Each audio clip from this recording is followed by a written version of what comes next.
This season, rather than madness, opening days, or taking a break, the world is frozen, silenced by quarantines, isolated by distance, and edging on panic. But while work for you may have changed, out here, we're still going strong. Our season is underway. The crops will get planted, the livestock will be fed, and your food will continue to be grown, just like it's been for generations. There's plenty to worry about. But out here, social distancing is our specialty. American agriculture farms on, today and tomorrow, for our family and yours. Hello and welcome to Farm Journal Live. I'm editor Clinton Griffiths, coming to you from our studios here in northern Indiana as we continue to bring you the latest on the coronavirus outbreak and the impact to agriculture. A lot of headlines out there today. Let's get straight to the latest.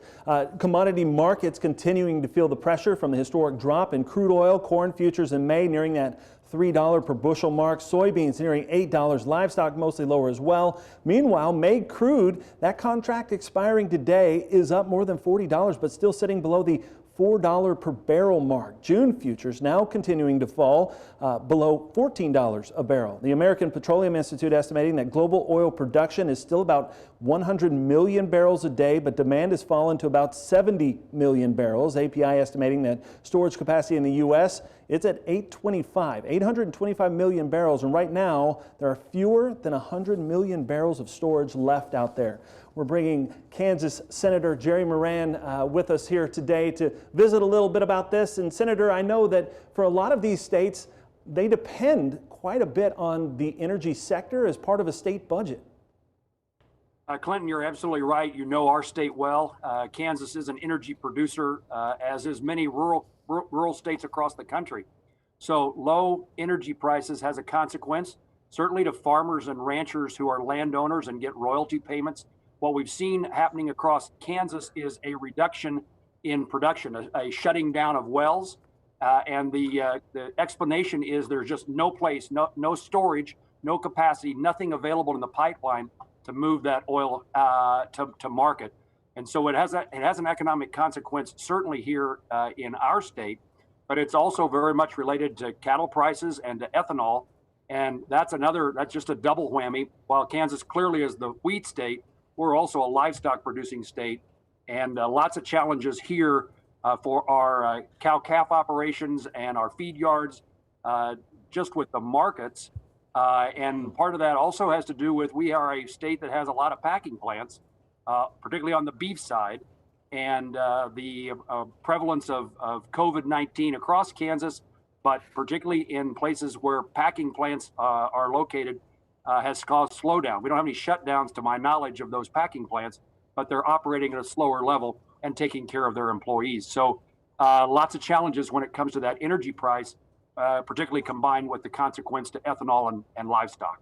You know, we've heard some discussion around maybe an energy plan, maybe some assistance for the energy sector, particularly the oil sector. What about ethanol? Do you think that could be included in anything like that?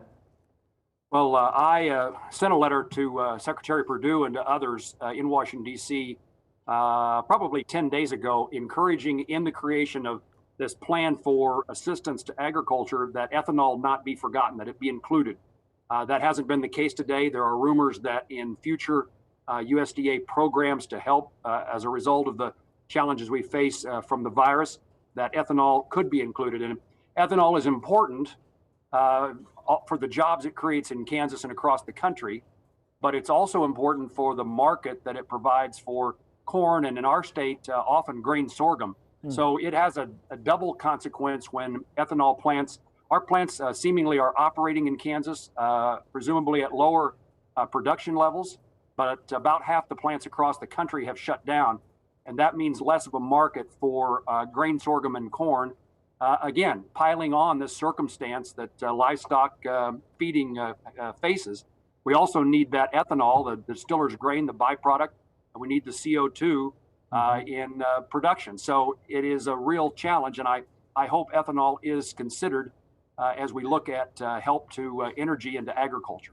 Yeah, it's kind of a spider web network here that we have developed. You talked about our packing facilities there. I know Kansas has some really big ones out there. We saw the impact that that could have with the Tyson fire that we had about a year ago. As you talk to the folks in Kansas and we try to make sure that those plants remain up and running, what are you hearing as far as safety precautions or as testing goes to keep those facilities going, because they are vital to the livestock sector? Clinton, in a way that we communicate today with distance technology, I've been talking to the board of directors of the Kansas Farm Bureau, our Livestock Association, our commodity groups. There is a lot of concern about making certain that we do all the things necessary to keep the packing plants in business. And I would say that what we've been doing to try to help accomplish that is getting the PPE, a new three-letter terminology in our world today, but this personal protection equipment to the packing plants. And we've had some success so they can protect their employees. Early on, we were helping try to track down thermometers so employees could be their temperatures taken as they came to work.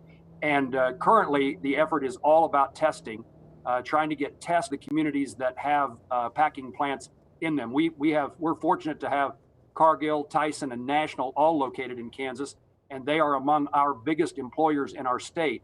And so their success, I mean, is important in and of itself, but their success or failure to keep processing meat just has a consequence so great to the livestock and the downside of lack of markets that as a consequence of inability for employees to show up to work. So far, we've been pretty successful in Kansas and the plants are functioning, but we want to make sure they have the tests and other equipment to protect their employees and give comfort to their employees so they're able to continue to work. Senator, it sounds like there may be a deal worked out there in Washington to try to get some more of the testing equipment put in place, maybe help some of our hospitals, but also to replenish the Small Business Administration and their PPP loan assistance program. Talk about what we know so far. Do you think that gets done today? Well, I actually was talking to folks in Washington, D.C. before we went live here to get the latest. It sounds like there's agreement, but it's not in writing. And I was told that me and my staff, as soon as an agreement was reached, we'd see something on paper so that we can analyze it. We have not received that paper yet. So my guess is maybe this is a tomorrow thing. The sooner is absolutely the better. And PPP has become a very important program for rural America. It seems to be working. Some glitches early on. We asked the Small Business Administration to do 10 times the amount of loan volume in 2 weeks that they normally do in a year. So a real challenge to them, but it seems back to working. Almost every bank, financial institution in Kansas is participating. And a piece of good news for agriculture, for farmers. I mean, our farmers live and work and raise their families in small communities. Small business is important in and of itself. We're working to try to make sure our small community hospitals can access this program. But farmers are eligible, and in the new package, we expect there's another SBA program called IDEL, and as of yesterday, I was assured that farmers would now qualify for that program as well. But we're expecting to add $310 billion to the Small Business Loan Guarantee Program, the PPP program, in this package, and I think it gets done this midweek.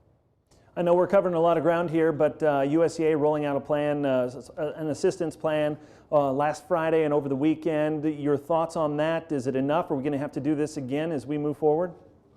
Well, I worked with a significant number of my colleagues, significant of us ag folks who decided in the CARES package, this phase that created PPP and these other programs, that agriculture could not be left behind. And we were successful in adding money. The Secretary now has $19 billion for a program. The guidelines have been announced, but I can't imagine that this is the end all. I can't imagine that this is sufficient. Working out of my basement at home these days, I have the market reports on all day long, and it is pretty darn discouraging as we try to figure out what is next. And the uncertainty that's out there adds to the problems.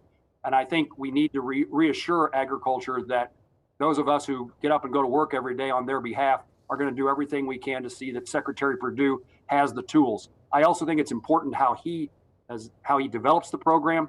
I joined a couple of my colleagues in in conversations with the secretary, but an organized letter to the secretary not to forget the livestock sector. And that's an unusual thing. I'd put this in perspective for our viewers. So the amount of money that we had for the last MFP payment is about the same amount of money the secretary has today, but we've added livestock, dairy, and specialty crops, which means we have the same amount of money to be spread among a lot more folks. And that means, in my view, that the dollars there are not going to be sufficient. And it matters not only to farmers and ranchers, but this is important. What a terrible circumstance we'd have in our country if consumers, if American citizens go to this grocery store and the food is not there. So this is not just about taking care of farmers. It's about feeding and providing healthy nutrition to Americans during this COVID crisis. Senator, I always appreciate having time to catch up, and I always appreciate you being so frank and talking openly and honestly about what's going on in Washington and kind of giving the folks in the rural parts of the country a voice there in D.C. as we work through some pretty heavy issues. We know this is a big challenge, and it's going to be a big challenge, it seems, for the foreseeable future. I don't think, unfortunately, this goes away quickly, but I would say that it's my goal to work with the president and others to see that as soon as it is a medically sound idea, we've got to move our economy back to work. We cannot afford to continue to be in the circumstance that we're in, and we don't want anybody to make a mistake and be, in a way, harming others, their families, their neighbors, their community. But testing and ultimately a vaccine is something that can get us out of the circumstance. While we wait for that vaccine, we ought to be working hard to make certain that people are tested so they have the assurance that it's safe for them and their families, for them to be involved in the economy. People are hurting economically, and we got to find that sweet spot that takes care of their health as well as the country's economy. I appreciate it so much. Thank you, Kansas Senator Jerry Moran, for joining us here on Farm Journal Live.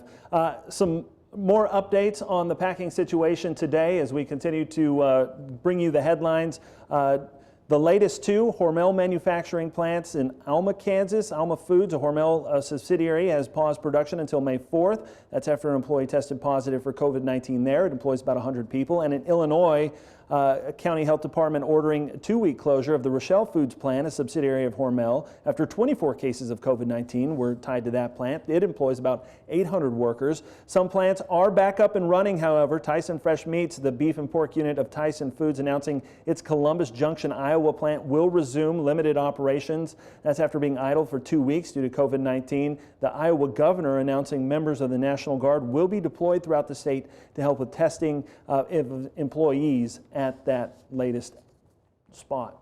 Let's bring in Naomi Blohm now to talk a little bit about the commodity markets. And Naomi, as we start to look at what's happening to our markets, a lot of it tied to this oil issue. What do you see today on the board? Today the markets have been all over the place. So looking primarily at the grain markets to start, corn, soybeans, wheat all traded substantially lower this morning. And right before I came to taping, the soybean market actually, after being down over 15 cents earlier today, was about to turn into positive territory. May contract got down to 808 area, and the May corn contract got down to about 301. Livestock has been trading mixed throughout the day, and finally seems like that complex has simmered down a little bit. It feels like it's priced in a lot of the negative news. Now it's just waiting to see what the cash markets do and how the packer plant situations emerge.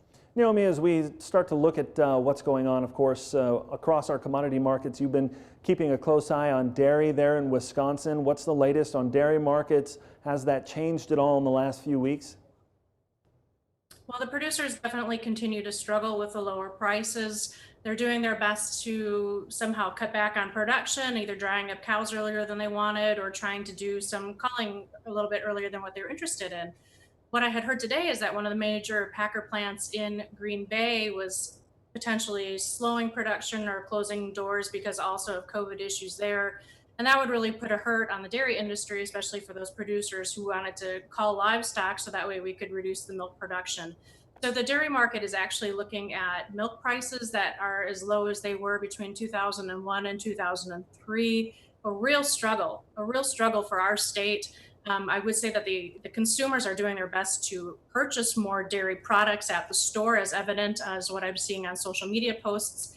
But the fact remains that we have too much production and we just aren't able to move the product like we used to because of restaurants being shut down. Yeah. Our latest crop progress report, Naomi, showed that we were making a little bit of progress as far as planting goes. The 18 states now reporting about 7% of the corn crop has been planted, just 2% behind the 5-year average. Soybean planting, it showed up for the first time on the report with 2% now planted. Normally we're at 1% this time of year. Winter wheat condition, it dropped a little bit today, 57% now rated good to excellent. That's a 5% drop from last week. You know, as the sunshine comes out and things start to dry up a little bit, it looks like we are going to see folks rolling. We are, and of the clients that I'm talking to throughout the Midwest, as I was on the phone with many this morning, I could hear the beep in the background, and I said, "Are you by chance out planting?" And they said the conditions are absolutely fantastic in parts of Iowa and Illinois and even into Indiana. So a lot of good crop conditions. People are making the most of it. They're doing what they love, which is being out in the field. But absolutely, their sentiment overall is a little bit down in the dumps because these prices being so low. And we'll continue to track that. Appreciate it as always, Naomi. Thank you so much for joining us on Farm Journal Live. Of course, while you're out there working today, make sure you go and send us those videos or pictures via social media by including the hashtag FarmOn, or you can text FarmOn to 31313 and include the pictures or video there as well. We want to thank all of you for taking a few minutes to spend your day with us. If you'd like to keep up with the latest in the coronavirus outbreak and how it's impacting agriculture, join us for our coverage. You can go to agweb.com/coronavirus for the very latest. Have a great day.